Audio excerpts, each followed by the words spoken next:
ब्रह्मा का पिता है, कौन विष्णु की मां, शंकर का दादा कौन है, हमको दे बता। ये जानने के लिए कृपया सुनिए। जगत गुरु तत्वदर्शी संत रामपाल जी महाराज के अमृत वचन सर्व पवित्र धर्मों के पवित्र शास्त्रों के आधार पर। अब उसने तो जाके अपने गुरुजी को बताना ही था, धार्मिक गुरु को, कि शेख जी ऐसे ऐसे मैं ठीक हो गया और आशीर्वाद देते ही महापुरुष की दया से मैं कति स्वस्थ हो गया, और मैंने ऐसे गुस्से में आकर के रामानंद उनके गुरुजी का कत्ल कर दिया था, उसको मेरे सामने जीवित कर दिया। वो तो परमात्मा का रूप आए हुए।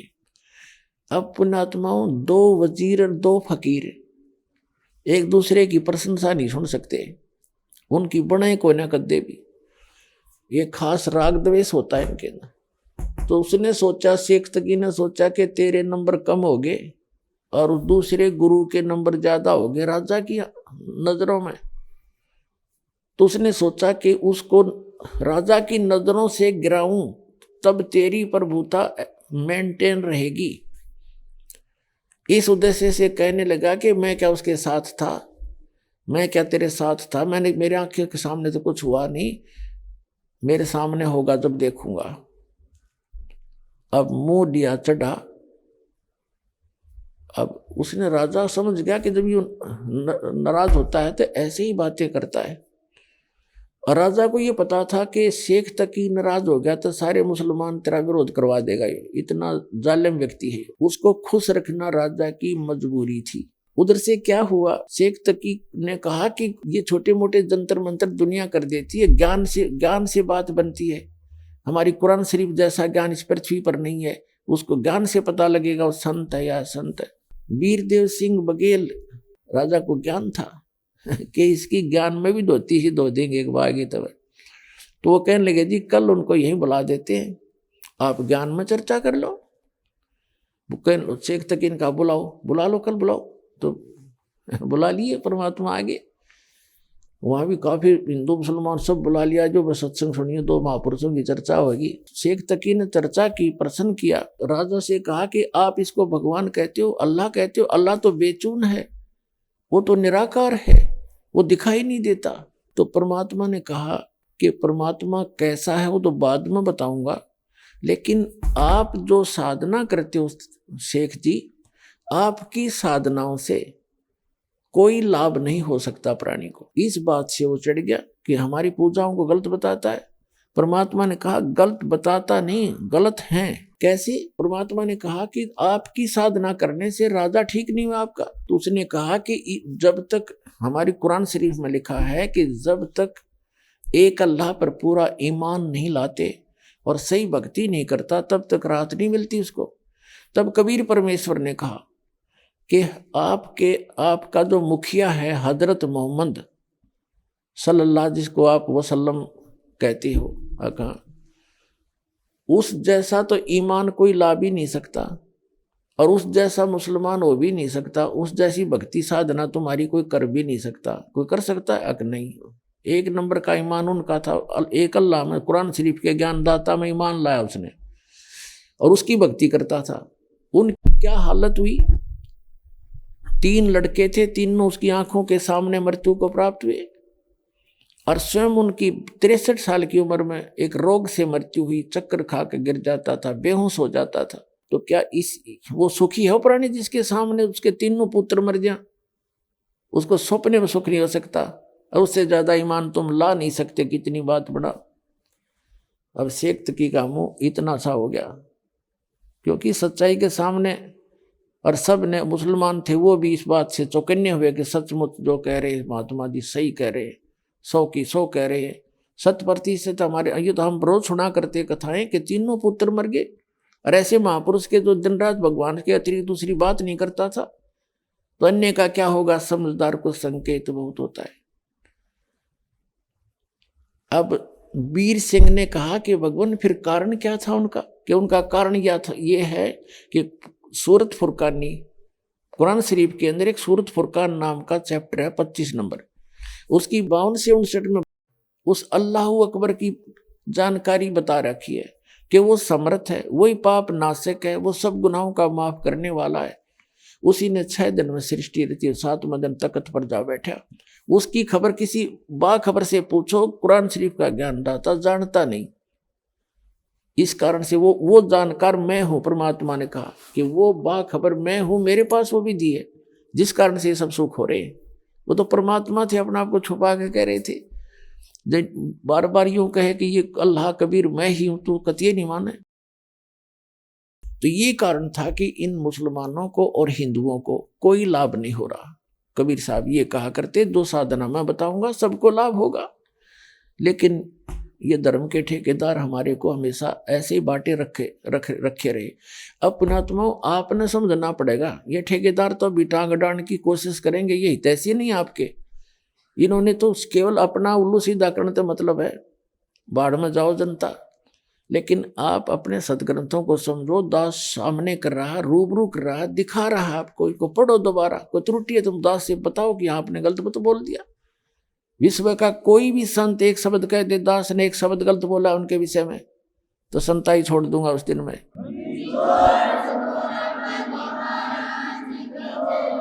कोई बात है यार? और वो सारी झूठ बोले, उनके पास एक भी सत्य नहीं है, दुनिया को भ्रमित किए बैठे। शेख तकी नहीं माना। अब परमात्मा ने कथा सुनाई निराकार साकार के ऊपर। ये दास बताएगा परमात्मा की लीला को। एक शेख फरीद नाम के मुसलमान थे और उन्होंने एक घर छोड़ दिया बचपन में परमात्मा पाने के लिए। एक फक्कड़ फकीर थे और वहां वो उनके आश्रम में रहने लग गए। और वो फकीर इतना वहां प्रसिद्ध था कि उसके पास सिद्धियां बहुत हैं। एक समय शेख फरीद नाम के जो मुसलमान भक्त थे, वहां क्या था कि आश्रम के अंदर 10-12 भक्त रहते थे उस संत के शिष्य। तो उन्होंने आपस में एक दिन बांट रखा था। वो आश्रम का जो संत था वो हुक्का पिया करता। मुसलमानों में वैसे वो मांस नहीं खाता था, हुक्का पीता था। तो हुक्का खाना खाने के बाद उसका शाम को या दोपहर को जब भी खाता था, हुक्का कंपलसरी होता था। तो उन्होंने सब ने अपना काम बांट रखा था। और शेख फरीद तो घर छोड़कर निकला ही नहीं था। मैंने अल्लाह चाहिए, भगवान चाहिए। और उसमें ज्ञान में बता ही दिया जाता है भाई गुरु की सेवा करे, गुरु को पूरी श्रद्धा के साथ व्यवहार रखे, गुरु शिष्य में ऐसा लगाव बन जाए, आपस में इतना प्यार बने दोनों का, मन में दोष ना रहे, तब भगवान मिलता है। तो उन्होंने इस दृष्टिकोण से कि गुरु नाराज नहीं होना चाहिए। गुरु रूठ गया, कहते हैं कबीर हरि के रूठते गुरु की शरण में जा, और कह कबीर गुरु रूठ गया तो हर ना करे साय। तो इस दृष्टिकोण से शेख फरीद ने चाहा कि परमात्मा गुरु जी नाराज नहीं होने चाहिए। भगवान गुरु जी रुष्ट हो गए तो भगवान रुष्ट हो गया, फिर मेरा इस जीवन का बनेगा क्या, इस शरीर का जो उद्देश्य मैं लेकर आया हूं और वही मेरा रह गया, उसमें बाधा बन गई, तो मुझे ऐसा कोई काम नहीं करना मैंने। तो इस दृष्टिकोण से वो सच्चे दिल से गुरु जी की सेवा करता था। आत्मा से पता लग जाता है ये बालक कैसे सेवा कर रहा है, ऐसी बात नहीं। तो वो इस कारण से उसे बहुत खुश था। और आश्रम में रहने वाले दूसरे कुछ कमचोर से थे, वह गफलत कर देते थे। तो उनके मन में ये आ गया कि गुरु जी शेख इस फरीद के साथ ज्यादा लगाव रखते हैं, और किसी तरह इस गुरु जी की नजरों से इस शेख फरीद ने गिरावा। अब वो इस अटकल में रहने लगे। वो एक दिन क्या सोचा, वर्षा होकर रुक गई थी, वर्षा का मौसम था। अब शेख फरीद प्रतिदिन जैसा भी उसका नंबर आता था, सभी ऐसे करते थे। पहले लकड़ी खाना बनाते थे, लकड़ी की आग बना देते थे उपले अपले डालकर, और खाना खिलाने चले जाते थे। आग तैयार होती थी, महाराज जी को खाना खिला के आते ही हुक्का भर के और तुरंत दे देते थे। और वो गुरुजी इतने क्रोधी थे, अगर 5 मिनट लेट हो जा कोई, हुक्का ना लावे, यानी कोई भी काम देर कर दे तो सोटा ठाका मारा करते, डंडा रखा करते। और उसको कई दिन सेवा नहीं देते थे, बाहर एक तरफ बैठा देते थे। तो उन्होंने क्या किया, शेख फरीद गया खाना खिलाने गुरुजी को झोपड़ी में, चूल्हा रसोई दूसरे स्थान पर थी, उन्होंने उसको पानी मार दिया, छिट्टे मार दिए, बुझा सी दी। अब शेखप्रीत तो अपने हिसाब से आया था कि 5 मिनट 2 मिनट लाऊंगा, भर के चलम दे दूंगा। अब वो आके देखा तो आग नहीं। उन्हें सोची भाई मौसम खराब है, ना सक गया उसका कि किसी और ने गड़बड़ कर रखी है, और आग तो बुझ गई। वो उठाकर चलम, और थोड़ी सी दूरी पर गांव था, वहां धुआं उठ रहा था। कोई बहन बेटी माई अपना चूल्हा जलाने की चेष्टा कर रही थी। तो वहां क्या कर रही थी वो माई, क्योंकि मौसम वर्षा का था, लकड़ी जलाव थी, कभी बुझ जाव थी, फूक मारा थी, आंखों में धुएं से आंखें पानी गिर रहा था। तो शेखप्रीत दौड़ा दौड़ा गया, युवा लड़का था 20-22 वर्ष का, और कहने लगा माई आग नहीं दे दे, माई आग डाल दे, थोड़ी आग दे दे मुझे। और माई हो रही थी दुखी धुएं में। वो नु बोली देख के, नु बोली आग नहीं ना मिलती, आंख फुड़वानी पड़े आग के लिए। तो उसने चिमटा देगा आंख में, उस संत ने, शेखप्रीत ने अपनी आंख निकाल के दर दी। अगले माई आंख ले फोड़ दी मैंने, अरीब तो आग दे दे। वह माई डर गई, अगतन तक कही थी स्वाभाविक, संत ने तो साची कर दी। और इसका गुरुजी तो बड़ा पहुंचा हुआ संत है, तेरी कदे सारा काम ना बिगाड़ दे। उसने सारी आग निकाल दी चूल्हे में, अकेले ले महाराज जी। वह दरकर सारे आग ने भरकर तो चल पड़ा, भाग्या गया फिर फटाफट। अब उस संत ने एक आवाज लगाई, जब वो 2-3 किले दूर था, पहली आवाज लगाई, अरे फरीद कहाँ मर गया तू? आ गया गुरुजी, आ गया गुरुजी।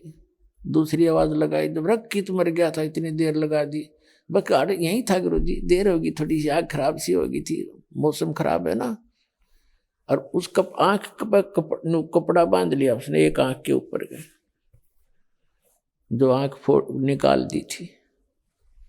अंधेरे का मौसम था। गुरुजी ने कहा के लाग गया क्या? कुछ दया आपकी महाराज, के लागे था आपके रहते। और रोका भर दिया, और बूढ़ा तो पी कर सो गया संत तय। अब वो सारी रात बेचैनी में रहा बेचारा, आंख फूट रही उसकी, कोई बात नहीं, जैसे तैसे। उसका उद्देश्य ये था कि गुरुजी नाराज ना होना चाहिए, आंख ने के गाड़ दूंगा। जब मालिक रूस गया था। अब कहते हैं देखो कितना सेक्रीफाइस भी कर रहा था, और कित कर रहा था वो महापुरुष, किसके सामने, वहां कुछ था ही नहीं। अब उस माई ने नींद आई नहीं सारी रात, क्योंकि रात होगी मैं जाऊंगी तो महात्मा धमका देगा, तो रात ना आई कैसे यहाँ पर, और शराब दे देगा। तो सुबह वक्त से उठ दिन निकलते ही पहुंच गई, और कहे महाराज जी मेरे से गलती होगी, माफ कर दो। महाराज जी उठा, कहने लगा क्या बात है माई, क्या बात है? क्या आपके बच्चे ला गया था, और मैं धूम में दुखी हो रही थी, वर्षा का मौसम था, लकड़ी गिल्ली थी, मैंने खूब कोशिश कर रखी थी आग बनाने की, आपका चिल्ला गया। मैंने तो मजाक कर रहा था महाराज जी। उसने आंखें काट के धर दी, बर्तन के कापड़ पर धर के लेगी उसने, ढक्कन पे, मटके के ढक्कन है ना, कापड़ बोले, ये आंख काट के धर दिया। आपके बच्चे ने, मेरी गलती कती नहीं। उसने सोची ये कदे शराब ना दे दे। तब उसने बुला कर, शेख इधर आ भाई फरीद। कहाँ जी, क्या हो गया, क्या बात होगी? कुछ ना मालिक, जो शरीर आपका आंख की के बात थी दाता, आप नाराज नहीं होने चाहिए, इस माटी का बनेगा क्या? तब ने बोला बेटा यू खोल रुमाल। उन्होंने रुमाल खोला, आंख पूरी होगी शेख फरीद की, उनके गुरुजी की सिद्धियत है।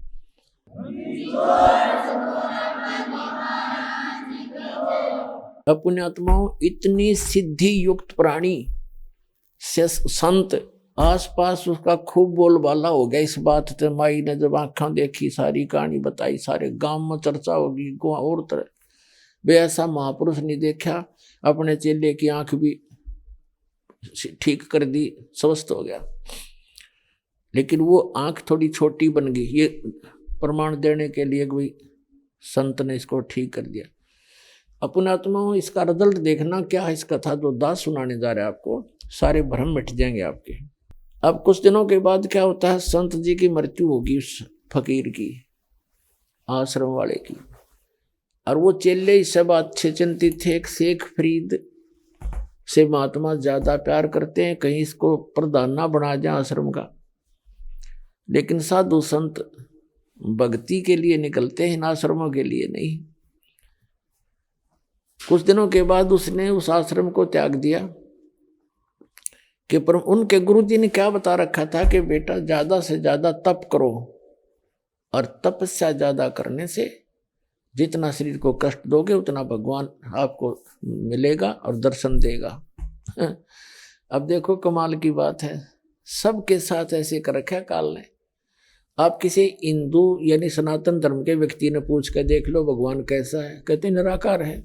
और किसी ईसाई को पूछ कर देख लो कैसा है गॉड, गॉड इज फॉर्मलेस, भगवान निराकार है।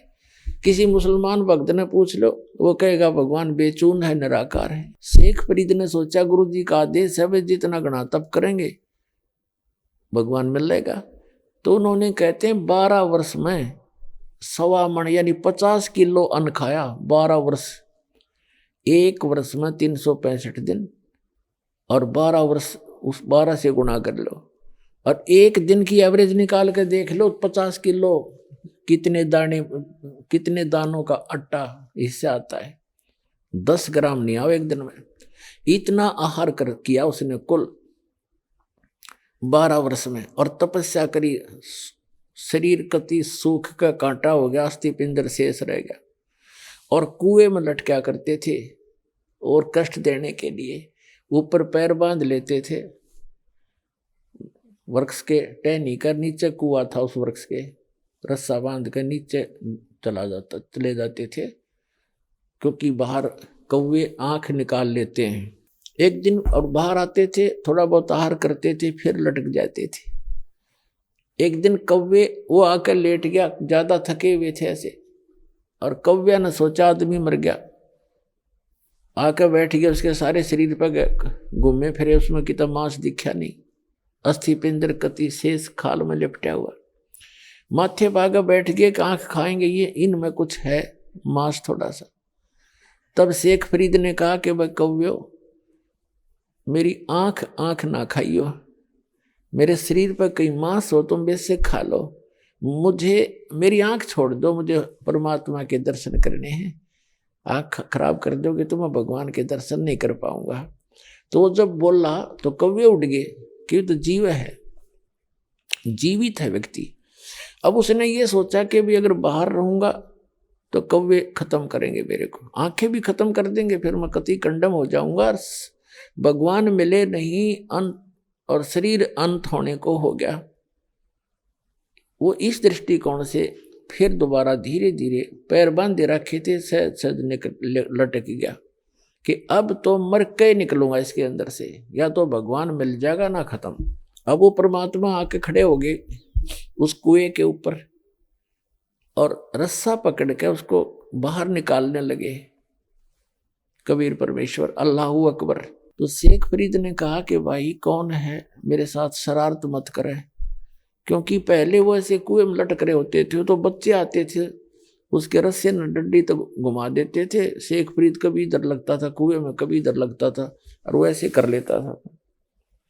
अब बच्चे हैं, छेड़छाड़ कर चले जाएंगे थोड़ी देर में, वो एक बार धक्का के भाग जाते थे। उसने देखा कि इसने तो मैं बाहर ही निकाल लिया, उन्होंने सोचे अच्छा नालायक आदमी आया। तो उसने कहा भाई मुझे छेड़े मत। शेख फरीद कहता है भगवान से कि मुझे ना छेड़, और तू अपना काम कर, मैं अपना काम कर रहा हूं। तो परमात्मा ने पूछा आप क्या कर रहे हो महात्मा जी? कि मैं परमात्मा के दर्शनार्थ, परमात्मा के पाने के लिए, भगवान को देखने के लिए, परमात्मा का दीदार करने के लिए और साधना कर रहा हूं।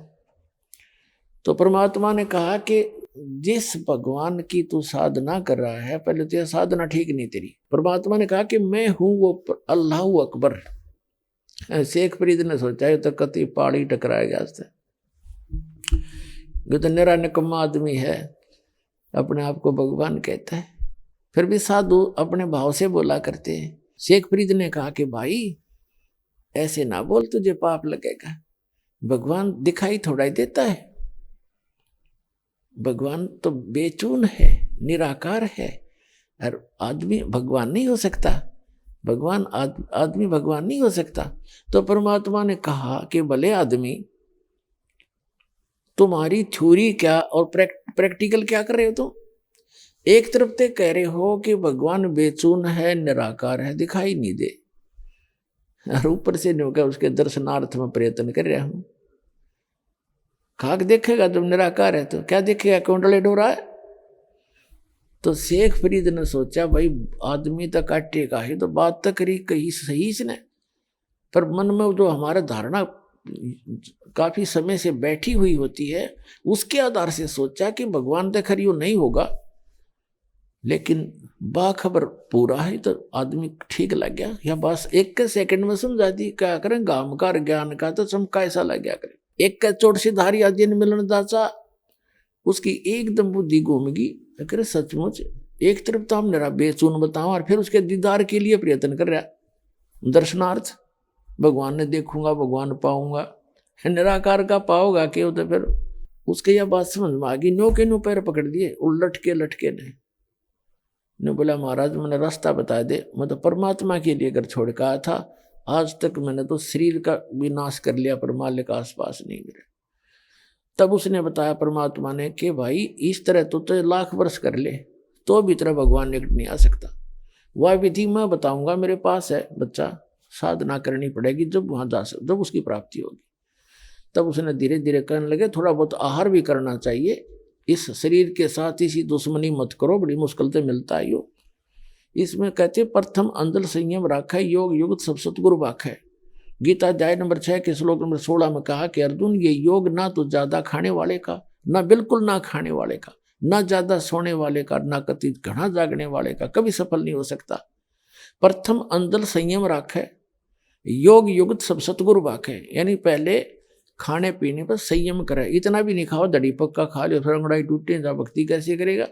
और बिल्कुल भी ना खाओ फिर भक्ति बने को ना पेट इकट्ठा हो जाए। अंदर संयम रखे, सीमित खावे, जिससे भक्ति भी बने और आलस भी ना छावे। तो शेख फरीद का फिर मोक्ष हुआ जब कबीर परमात्मा उसको मिल गए। देखो पुण्यात्माओं, दर्शन करना भगवान का कोई और बात है, परमात्मा के लोक में स्थायी स्थान पाने से हमें मोक्ष होगा, तब हमारा छुटकारा होगा, उसकी विधि है। जैसे भगवान शिव के साथ पार्वती माता उनकी पत्नी सदा साथ रहा करती, रोज दर्शन कराया करती, और उसका मोक्ष ना, उसको मंत्र मिला।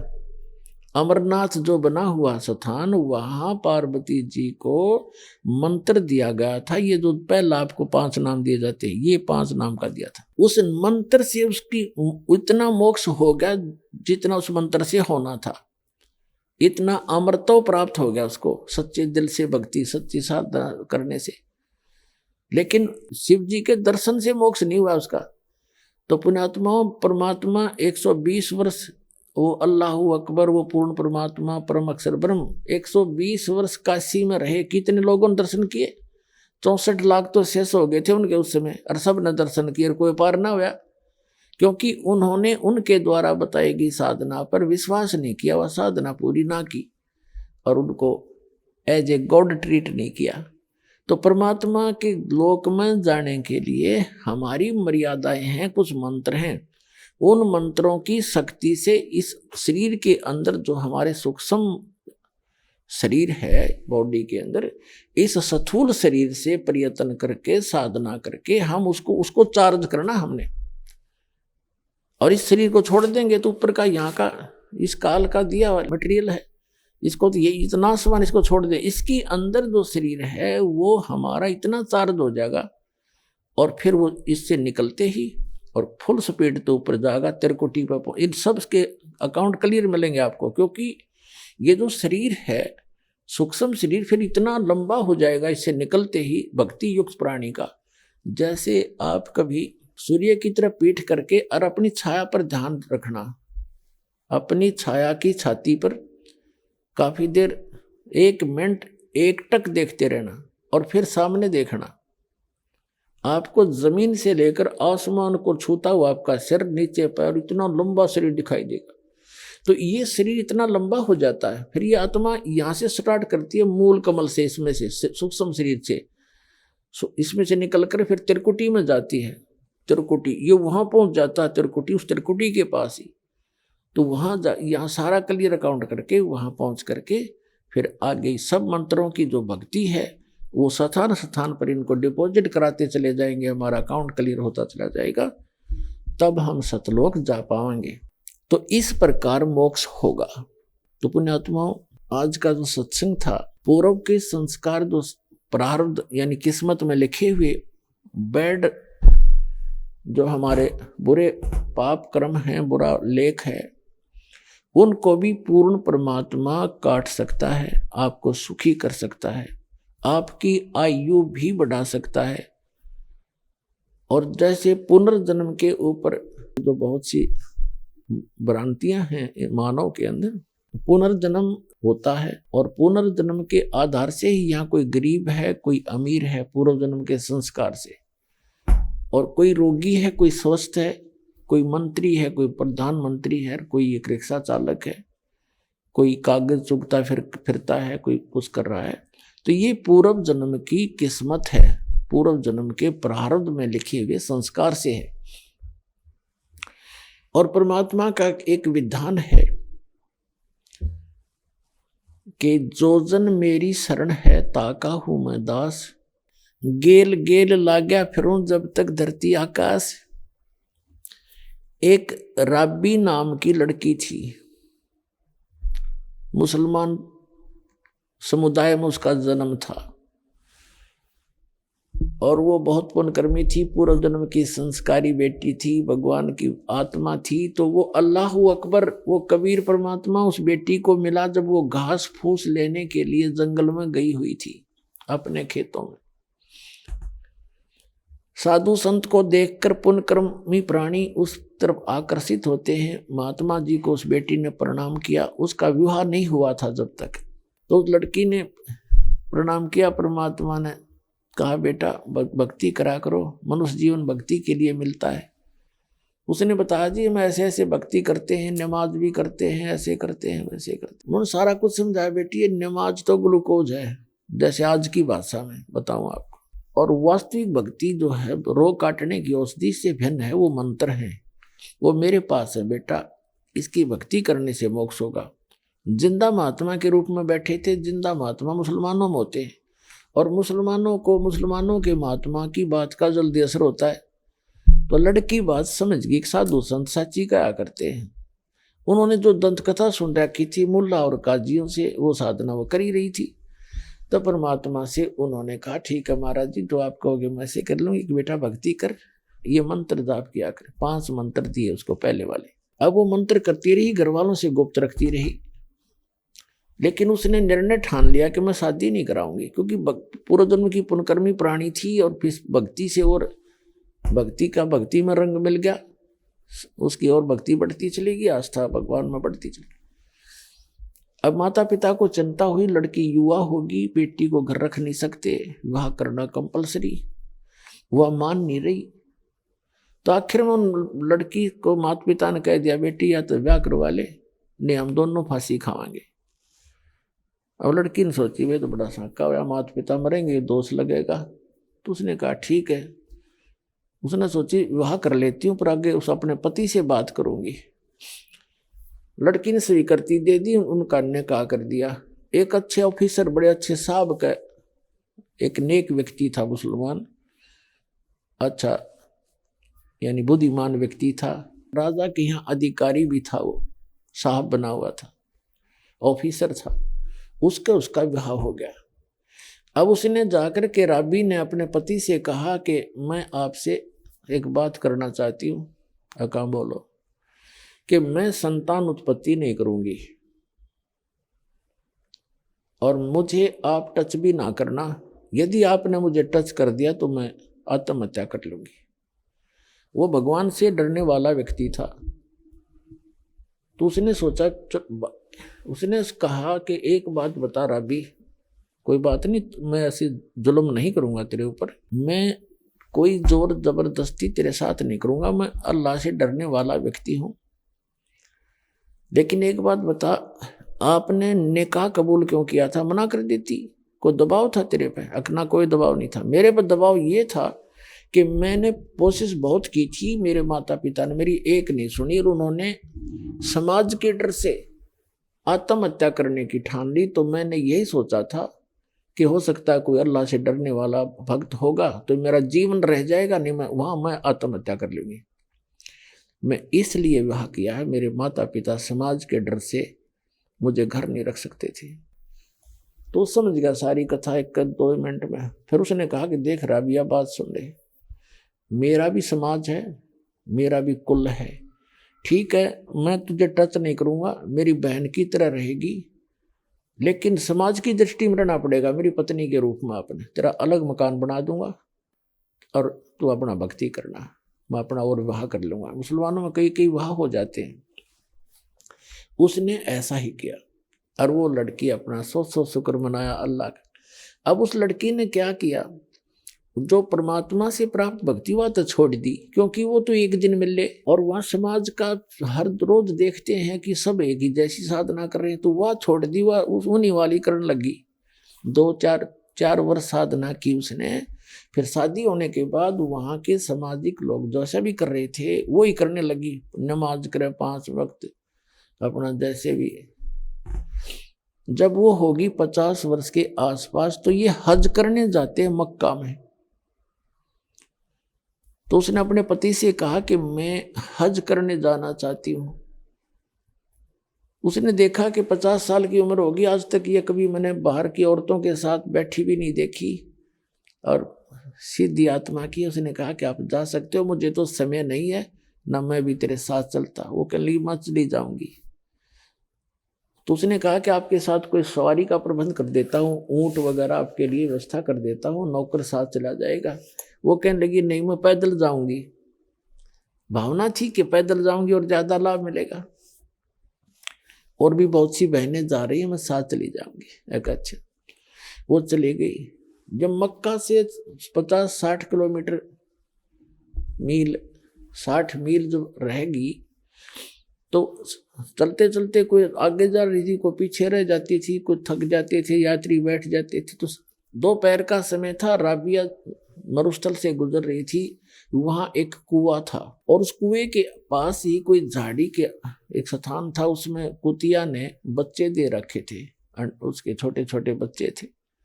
और वो प्यास से इतनी व्याकुल थी कि यदि उसको जल ना मिलता तो शायद ही चंद घंटों की मेहमान थी, मर जाती। अब वो देखा उसने, वो कुत्ती राबिया की तरफ भागी आई, उसके चरणों में लेटे, फिर कुएं में जाकर झांके और फिर भागी आवे। वो समझ गई कि यह प्यासी है। कुआं जाकर देखा राबिया ने कि वहां कोई ना कोई बाल्टी है ना कोई रस्सी है, पानी अवश्य है कुएं के अंदर। अपनी आत्माओं, ऐसी प्यारी आत्माओं, ऐसी समर्पित आत्माओं को रास्ता ना मिलने से कैसे दुखी होते हैं, सही मार्ग ना मिलने से। उस लड़की ने आव देखा ना ताप देखा, लंबे लंबे सिर के बाल थे, वो बाल पाड़ने शुरू किए फटाफट। आधे से ज्यादा सिर के बाल सारे पाड़ दिए, लहूलुहान होगी, और उससे रस्सी बांटी लंबी। अपने कपड़े उतारे, मोटे मोटे कपड़े होते थे पहले खद्दर के, और कुएं में फांसे रस्सी, बालों की रस्सी से बांधकर उसको बाहर निकाला। एक ठेक मटका पड़ा था, खड्डा सा था, मटका टूटा हुआ, उसके ठेकरे में, उस टुकड़े में कपड़े निचोड़े, फिर निकाले, फिर निचोड़े। वो एक कुतिया खूब छिका दी, और फिर अपने पूछ पाछ के सरने, और फिर कपड़े पहन कर और चलने की सोची थी। उसी समय वो मक्का उठ गए, वो मक्का मकान पूरा मंदिर, और कुएं के साथ में आकर लग गया, जैसे प्लेटफार्म पर रेलगाड़ी लग गया करे।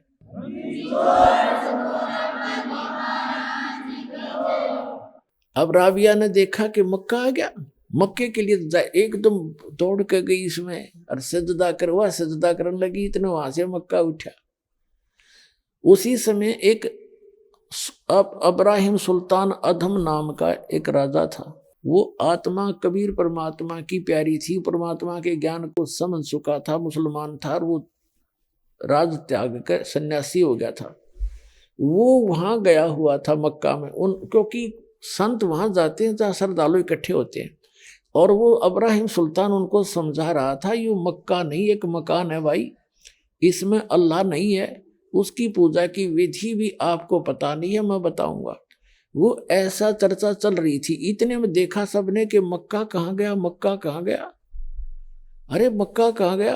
तो अब्राहिम सुल्तान अधम कहते हैं कि मक्का नहीं मकाम और गया रांड के लैंड कोनों का अदम सुल्तान। वो अब्राहिम सुल्तान कहते हैं कि ये मक्का क्या कहोगे, तो एक ढूंढ है, एक मकान है, और यो तो एक रांड ने लेन गया है। पुण्यात्मा देख सोचने की बातें हैं कि उस महापुरुष ने इतनी, जिसके लिए मक्का उठ के चला गया, उस औरत को, उस बहन को सुल्तान अदम ने कहा कि एक नालायक बहन को लेने गया, एक नालायक स्त्री को, वो तो नालायक कह रहा है, और वहां मक्का उठकर उसके लिए गया अराबी के लिए। तो पूरे मुसलमान धर्म में वो एक बहुत ही आदरणीय बहन होगी कि भक्ति ईमान लाओ तो ऐसा लाओ। अब वो क्यों कह रहा था, वो इसलिए कह रहा था कि इसने वह सही भक्ति दी छोड़ फिर डले ढूंढ लाएगी, और उस भक्ति से इसके अंदर ये सिद्धि शक्ति मालिक की दी हुई उस भक्ति से है, इसके लिए परमात्मा कर रहा है। अब इसकी बुद्धि खुल है नहीं। अपनात्माओं जैसे शेख फरीद के गुरुजी थे, उनमें कितनी सिद्धि थी, आंख भी ठीक कर दी लेकिन मोक्ष नहीं था। तो इस आंख ने के फूका 10 दिन पीछे फिर जल जाती है, तो जो मोक्ष नहीं हुआ तो इन सिद्धियां ने भी किए चाटा। परमात्मा कहते हमारे शब्द के अंदर हम जो मंत्र देते हैं, शब्द महल में सिद्धि 24, हंस बिछोड़े विश्व बीसा। कहते हैं हमारे महल में, हमारे शब्द में, इस नाम से आप में 24 सिद्धि आ जाएंगी, लेकिन इसको प्रयोग करने लगे तो यहीं के यहीं रह जाओगे। आपकी टायर पंचर हो जाएगा आपकी गाड़ी में, दुनिया में प्रभुता अवश्य हो जाएगी, इसको छूना भी नहीं तुम। और उसने टायर पंचर कर दिया 4 साल की भक्ति में। वो सिद्धि तो थी उसकी, मालिक साथ था अपनी बेटी के। जब जिसने इतनी कुर्बानी कर दी, इतनी भावना नहीं, उसकी आस्था टूट जाती, तो वहां मक्का उठा के धर दिया मालिक ने, ले बेटी तो ये मक्का मार ले माथा, यही धर दिया उठा के तेरे लिए। अब उधर से वहां तो वाह होगी, भक्ति हो तो साधना, ईमान लावे तो राबिया जैसा लावे, भक्ति करे तो ऐसा करे। देखो अब उनका ये भ्रम हो गया कि सादिया भी राबिया भी वही भक्ति करे जो हम करते, इससे अगर हम सही करेंगे तो हमें भी ऐसे फल मिलेगा। लेकिन उनको जड़ का पता नहीं था, वो साधना कौन सी कर चुकी थी, और फिर तो वह गुमराह हो चुकी थी। उस बैटरी पीछे की चारत से उसको मालिक साथ दे रहा था। 2 जन मेरी शरण है, ताका हूं मैं दास, और गेल गेल लग गया फिर जब लग धरती आकाश। अगले जन्म में वो लड़की मृत्यु को प्राप्त हुई, एक बांसुरी नाम की लड़की हुई, और उसने खूब परमात्मा की महिमा गाई। फिर कहते हैं वैसा बनी फिर वह अगले 3रे जन्म में। अब वो भक्ति पूर्व जन्म की जो 4 साल भक्ति की थी उसने सत्य मालिक के चरणों में, जो मालिक ने भक्ति बताई थी उसको, अल्लाहू अकबर ने, उसके कारण उसको 3 जन्म और मिल गए। फिर वैसा बनी वो अगले जन्म में। फिर वो लड़की का हुआ 3रा जन्म, फिर उसका एक राबिया का, फिर वो बंसरी बनी, और फिर वो एक वैसा बनी, और फिर उसका जन्म हुआ लड़की का 3रा। फिर उस समय उसकी उस 4 साल की भक्ति करने से उसकी आयु मनुष्य की इतनी संस्कार बन गए थे कि तो 3री आयु थी वह 12 वर्ष की मनुष्य जीवन से था उसका 12 वर्ष का, और वो शेख तकी के पैदा होगी। उस शेख तकी मुसलमान के घर संस्कार था, उसका जन्म ले लिया उसकी बेटी के रूप में, उसी लड़की ने, राबिया ने। अपने आत्माओं ये मुसलमान भाई भ्रमित हैं, क्योंकि कुरान शरीफ का ज्ञान इनकम्प्लीट है, जिस कारण से उसमें कंप्लीट ज्ञान ना होने से ये कहते हैं जन्म मरण नहीं होता। ये वास्तविक कहानी है। अब वो लड़की जो परमात्मा से सत साधना की, 4 साल के बाद भक्ति भी छोड़ दी, फिर कितनी सैक्रिफाइस भी की, भगवान ने कैसे चमत्कार भी किए, लेकिन फिर वह आगे जन्म मरण के चक्कर में थी और शेख तकी के घर जन्म हो गया। अब उस शेख तकी के घर जब जन्म हुआ उस लड़की का 12 वर्ष की आयु होकर उसकी मृत्यु होगी, खत्म हुई। उसको कब्र में दबा दिया गया। उधर से सिकंदर लोधी ने कहा कि हे परमात्मा, हे महाराज, आप मेरे साथ दिल्ली चलो। कबीर साहब से कहा, और वहाँ के लोगों को उपदेश देना। दाता उनमें तो सारा दिन ऐसी खींचातानी बड़ी हुई है हिंदू और मुसलमानों में, आपके विचार सुनेंगे वो आपका। यानी एक हो जाएंगे, उसमें कुछ परिवर्तन ना होगा। परमात्मा ने सोची चल भाई, अब शेख तकी तो मरोड़ी खा ही रहा था, उससे राजा से नाराज था, क्योंकि उसकी तब पोस्ट खत्म होने को जा रही थी, उसका पद खत्म होने जा रहा था। कबीर साहब के अंदर आस्था राजा की होगी, क्योंकि वो तो प्रत्यक्ष भगवान आए हुए थे और उसके इतने दुख दूर कर दिए जिसका लाग गए सोचन जाने। अब वो क्या चलते चलते वापस आ रहे थे, परमात्मा को, कबीर जी को राजा ने अपने हाथी वाली अंबारी में बैठाया, अपने निजी कक्ष में। इससे और ज्यादा चढ़ गया वो शेख तकी कि मेरी तो वैल्यू खत्म होगी राजा की नजरों में। उन्होंने दरिया के किनारे पड़ाव लाया रात न रुकने के लिए, क्योंकि पानी का आसरा देख करके रुका करते थे। सैनिक भी वहां खाना भी बनाते थे, नहाते धोते, घोड़े खच्चरों को भी पानी पिला लेते थे। वहां टेंट लगा दिए अलग अलग, शेख तकी का अलग टेंट, राजा का अलग। कबीर परमात्मा राजा ने अपने पास रखे थे अपने टेंट में।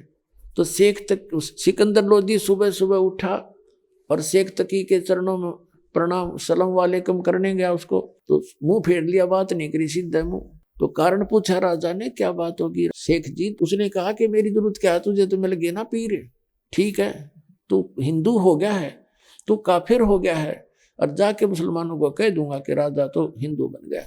हिंदू एक गुरु को गुरु बना लिया। उस समय तो बहुत बुरी आग लग जाती है। सिकंदर डर गया, जो बड़ा बात बिगड़ी भाई थे। तो उसने सिकंदर ने पूछा कि बात क्या, बात बताओ। उसने कहा कि तू कहता नहीं मुर्दे जिंदे कर देता है, मेरे सामने मुर्दे जिंदे करा जब जानूंगा इसको। तो उसने शेख तकी सिकंदर लोधी आ गया, अपने टेंट में मुंह लटका कर बैठ गया, माथे पर हाथ रखे। अंतर्यामी परमात्मा ने कहा कि क्या बात है राजन, कैसे मायूस हो गए, कोई राजकाज की कोई बुरी खबर सुन ली क्या? सिकंदर लोधी ने कहा कि भगवान हे अल्लाह, आपके साथ रहते तो क्या दुख हो सकता है, पर ये मेरा गुरु है ना धार्मिक, ये मेरा सिरदर्द है।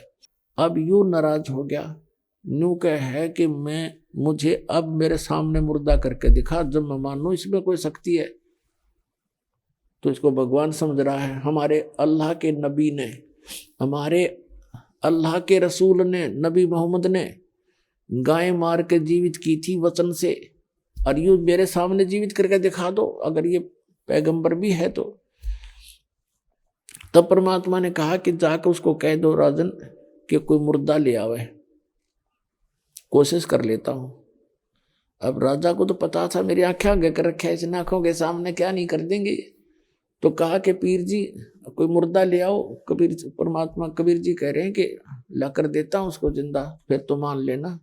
परमात्मा ने ये सोचा था कि अगर ये मान गया, शेख तकी मान ले मेरी बात को, तो सारे मुसलमानों ने कह देगा भाई भगवान आ रहे हैं, आ जाओ कल्याण करवा ले, उनका उद्धार हो जाएगा, परमात्मा के बच्चे मुझे पहचान लेंगे।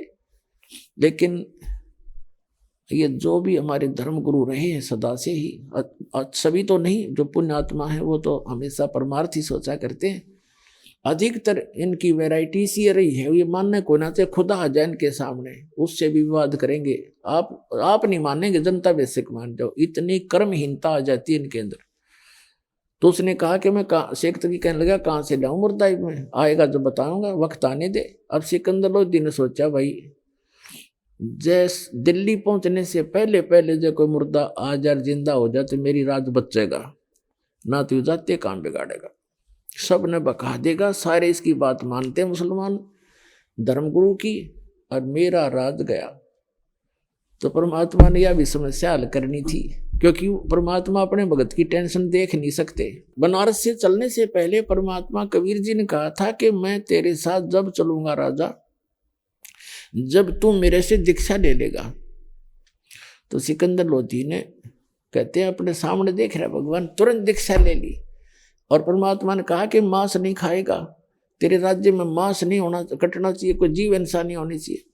तो सिकंदर लोधी ने कहा भगवान मैं राज्य में मुनादी जरूर करा दूंगा कि जीव हिंसा ना करना, लेकिन मेरी मानने का कोई नहीं, क्योंकि ये मुसलमान जो मांस खाते हैं और ये मैं शायद नहीं कर पाऊंगा, मैं नहीं खाऊंगा, मैं प्रतिज्ञा करता हूं।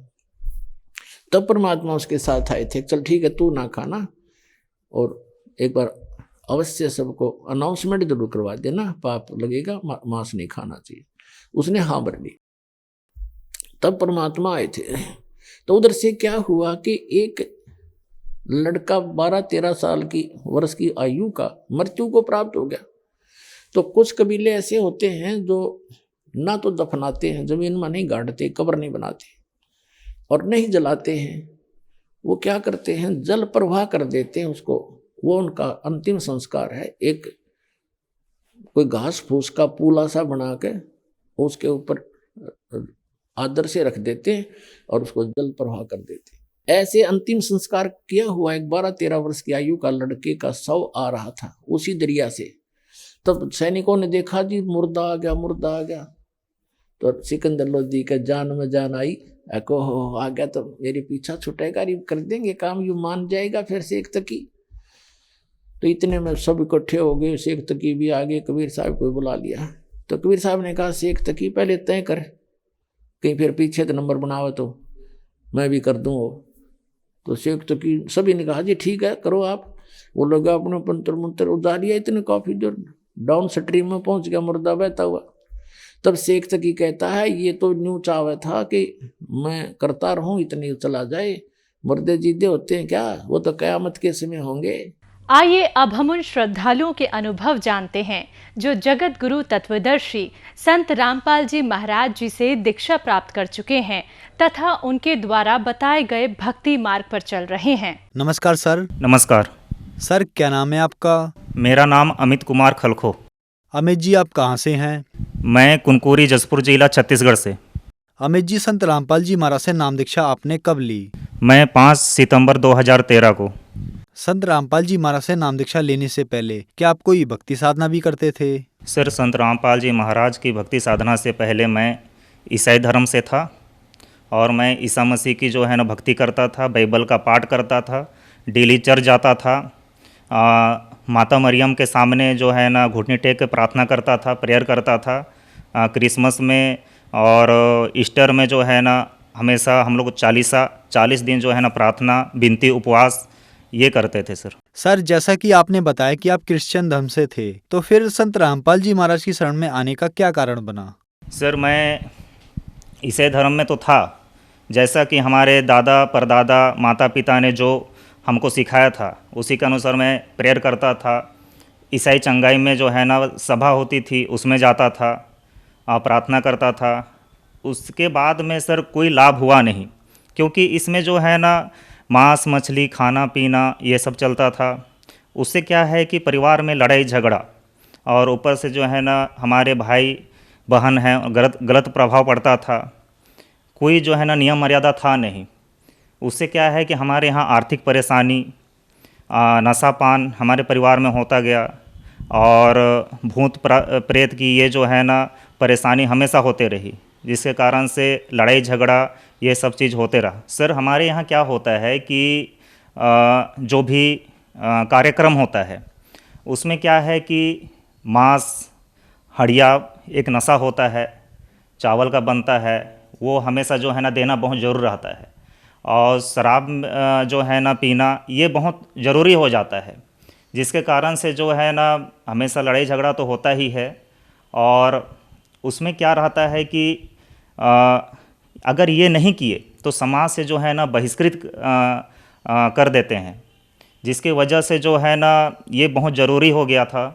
और उसके बाद में हमेशा चर्च जैसे जाते हैं, उसके बाद में हमेशा बोलते हैं कि पाप स्वीकार एक होता है जिसमें आपकी पापों को बताया जाता है फादर के सामने में। तो वो जो है ना बताने के बाद में आपकी जो है ना पाप क्षमा हो जाती है, ऐसा जो है ना बोलते हैं। तो मैं हमेशा पाप स्वीकार करता था और परमेश्वर आपको जो है ना क्षमा करेंगे, ऐसा करके उन्हीं के द्वारा किया जाता था। सुबह शाम की जो है प्रार्थना जो होती थी वो मैं हमेशा करता था, फिर भी जो है ना हमारे कष्ट जो है ना दूर नहीं हुए। और ऐसा करते करते जो है ना मैं बहुत परेशान हो गया। माँ बाप जो है ना नशा करते थे और नशा करने की वजह से जो है उन लोग का कोई होश हवास रहता नहीं था।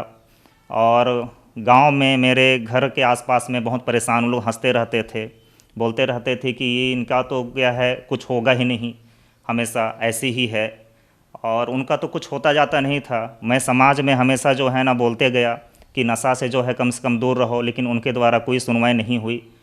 फादर में के पास में गया, उनसे अर्ज़ की कि फादर हम तो जो है ना, हमको तो पढ़े मिशन स्कूल में पढ़ाए लिखाए, हमेशा जो है ना अच्छी शिक्षा दिए, समाज में कैसे जो है ना जीना है उसके बारे में आप लोग बताए, परंतु जो है ना आप लोग तो समाज में तो ऐसा बदतर हो गया है कि हमको तो शराब बनाना पड़ेगा, मांस खाना पड़ेगा, और ऐसी स्थिति में हम जो है ना कैसे करें, कैसे जो है ना आगे बढ़ें। हमको तो फिर तो वही मांस बनवाने के लिए सिखाइए, शराब पीने के लिए सिखाइए, फिर हमारा तो स्थिति वैसे बदतर हो जाएगा। जो पहले थे हमारे दादा परदादा थे उनको आपने उठाया, इसके बावजूद भी जो है ना हमारी शिक्षा का क्या मतलब। समाज में बोला तो फिर कोई सुनवाई नहीं हुई। बोले कि आप अभी जो है ना यंग हो, आप क्या जानते हो समाज के बारे में, आपको जो है ना रहना है तो इसी के अनुसार चलना पड़ेगा, नहीं तो आपको समाज से बहिष्कृत किया जाएगा। इसके लिए जो है ना मैं थक करके मैं परेशान हो गया। अब क्या करे, मैं यहाँ वहाँ गया वैद्य के यहाँ, है ना, उन लोग कुछ डमरू बनाए, है ना, वो भूत प्रेत साधना ये सब चीज़ करके नारियल वगैरह सब टांग देते थे, परंतु फिर भी से कुछ निराकरण नहीं हुआ। और उसके बाद में मैंने जो है ना एक जगह ये बताई कि राछापूड़ी में, वहाँ पे आप गुरु बनाओगे, उनके मंत्र का जो है ना साधना करेंगे, तब जो है ना आपको लाभ मिलेगी।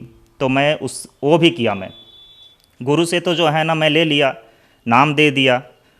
अब उसके बाद में क्या हुआ कि उसी का जो है ना मैं करता था, चर्च भी जाता था, कुछ नहीं, ये नाम का जाप करो और जहाँ चर्च जाना है जाओ, कोई मतलब नहीं है।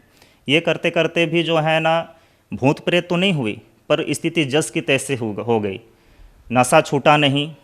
और अंत में जो है ना मैं परेशान हो करके यहाँ वहाँ भटकते भटकते जो है ना मैं हार करके अंत में जो है ना मैं संत रामपाल जी महाराज की शरण में गया एक भगत के माध्यम से। सर मैं सतलोक आश्रम बरवाला गया और संत रामपाल जी महाराज से मैंने नाम उपदेश लिया।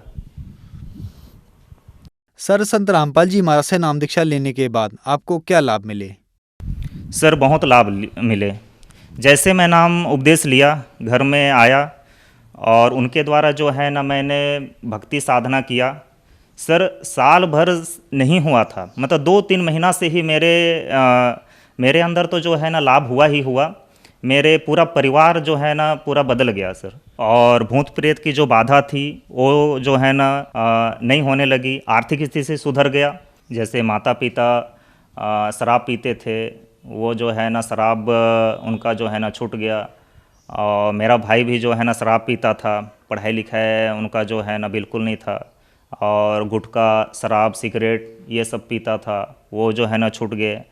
और उसके बाद में मेरी बहन है ना पढ़ाई तो कर ली थी, पर उनको कोई जॉब मिल नहीं रहा था। उसके बाद में उन्होंने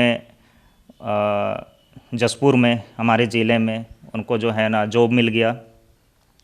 तो लाभ तो सर बहुत हुए। और हमारी जो आर्थिक स्थिति बहुत परेशानी थी, हमको हमारा जो है ना घर का खर्चा भी नहीं चल पाता था।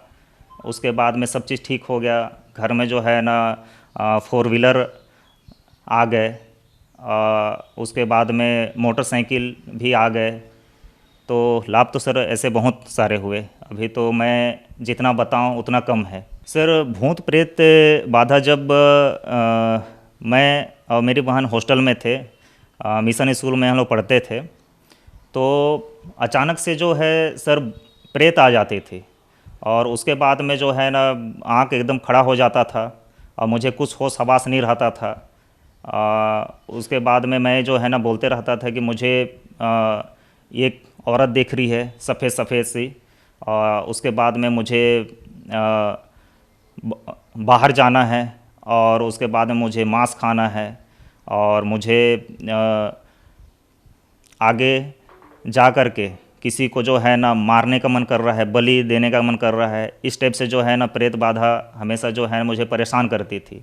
तो ऐसा जो है ना प्रेत बाधा हमेशा बीच बीच में अटैक होने की वजह से मेरे माता पिता हॉस्टल से जो है ना मुझे निकाल दिए।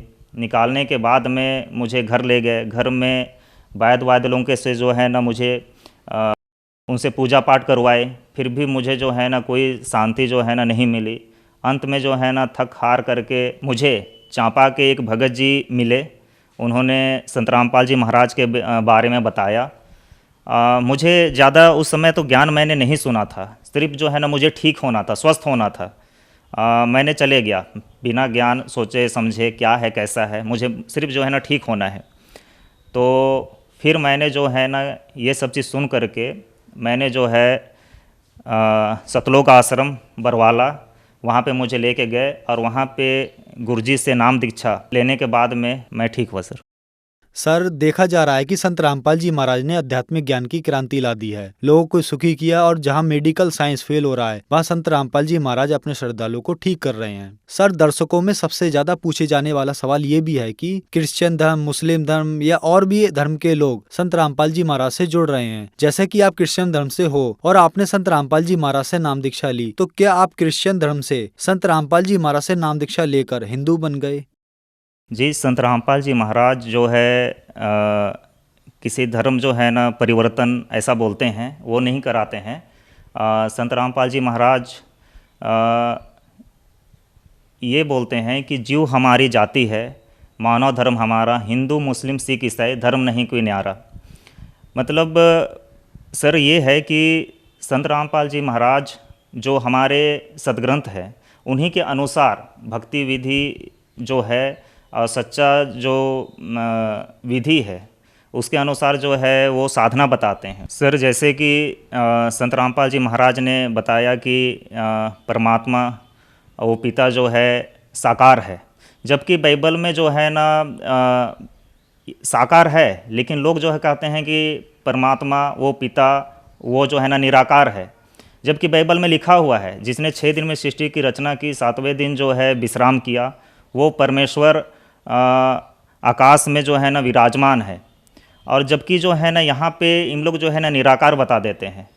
तो ये सर बिल्कुल जो है गलत है और उनके अनुसार जो है ना बिल्कुल मान ही नहीं रहे हैं। जबकि उसमें ये भी लिखा हुआ है कि वो जो है ना पृथ्वी में बिजली के द्वारा जो है ना तेज़ गति से जो है ना आते हैं और यहाँ पे लोगों को जो है ना उपदेश करते हैं, ये भी बाइबल में लिखा हुआ है। लेकिन लोग जो है ना इस चीज़ को बोलते हैं कि वो जो है ना निराकार है, वो साकार रूप में बिल्कुल यहाँ पे नहीं आ सकता है, उसकी जो है ना स्तुति करो। और संत रामपाल जी महाराज जो है ना किसी की जो है धर्म परिवर्तन नहीं कराते हैं, ना ही वो जो है ना हिंदू बनाते हैं।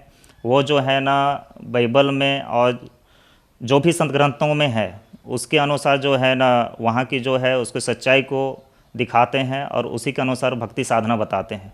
सर, संत रामपाल जी महाराज से नाम दीक्षा लेने के बाद आपको बहुत सारे लाभ प्राप्त हुए। जैसे कि आपने बताया कि आप क्रिश्चियन धर्म से हैं, तो उन लोगों के लिए आप क्या कहना चाहेंगे?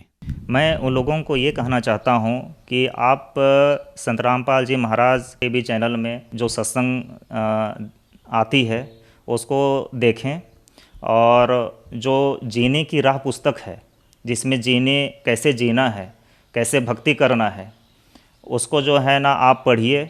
और पढ़ने के बाद में अपने संत ग्रंथों को खुद देख कर देखिए, उसको पढ़े, होली बुक्स को, बाइबल को, और जितने भी ईसाई धर्म से जो बुक हैं, धार्मिक पुस्तक हैं, उसको पढ़िए और उसको मिलाइए।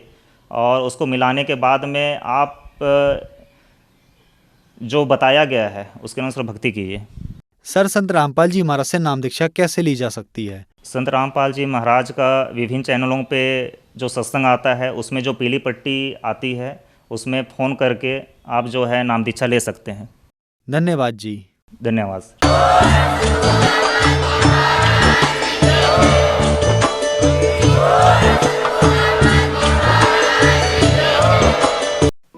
आप सुन रहे थे जगत गुरु तत्वदर्शी संत रामपाल जी महाराज के मंगल प्रवचन।